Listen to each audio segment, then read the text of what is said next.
Alors, je suis l'autrice de plusieurs livres, essais, romans jeunesse, et donc le dernier roman qui est paru en littérature générale adulte, La Sauvagière, pour la rentrée littéraire. Ça fait 15 ans que je lis les rapports des scientifiques, que je m'informe, que je me documente, voilà, je me tiens au courant en fait de ce qui se passe dans le monde.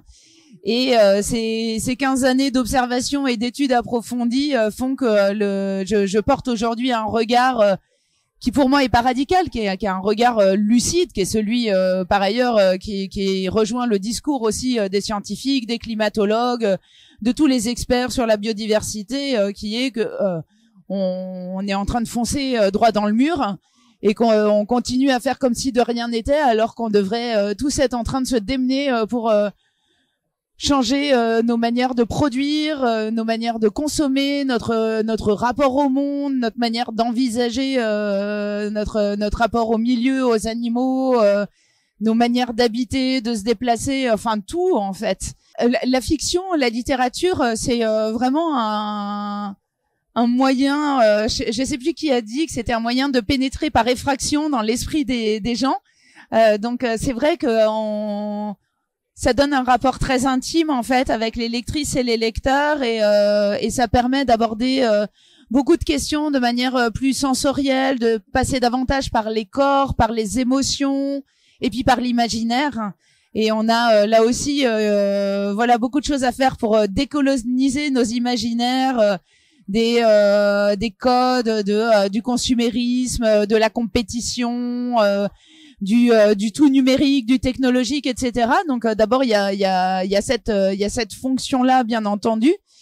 Et puis ensuite c'est vrai que on a tendance dans le militantisme et sur les questions notamment de climat et de biodiversité à beaucoup s'adresser à la part de raison et au cerveau. Avec des chiffres, des échéances, des dates, des statistiques, de la prospective comme ça, un peu dans le dur. Et il me semble que on a besoin en complément de venir aussi s'adresser au sens, aux émotions, aux sentiments, et donc de jouer à la fois sur la raison et sur les sentiments, et que c'est que quand les deux se rencontrent que vraiment on vient percuter les individus et éventuellement les mettre en mouvement quoi. C'est un roman qui est pas du tout un tract politique. C'est pas un roman qui enjoint à faire quelque chose ou qui donne des solutions. C'est avant tout un roman littéraire.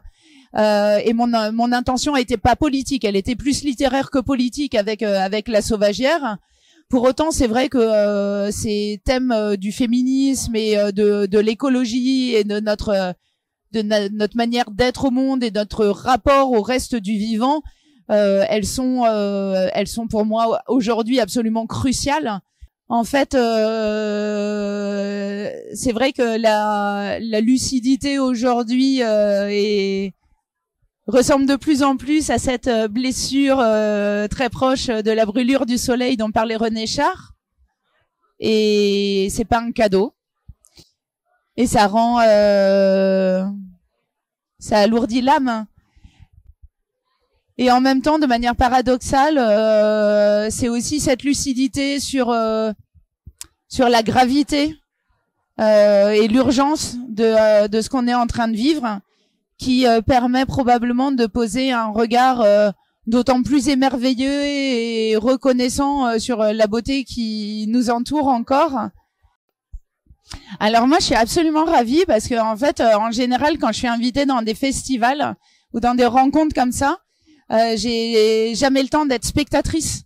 Et là, en fait, pour moi, c'est un vrai bonheur parce que j'ai pu hier et aujourd'hui aller écouter d'autres auteurs et autrices, écouter des récits de voyage et d'exploration qui m'ont fait voyager. Moi qui ne prends plus l'avion, j'étais très contente de voyager par procuration et puis de découvrir cet espace incroyable qu'est le Muséum de Nantes.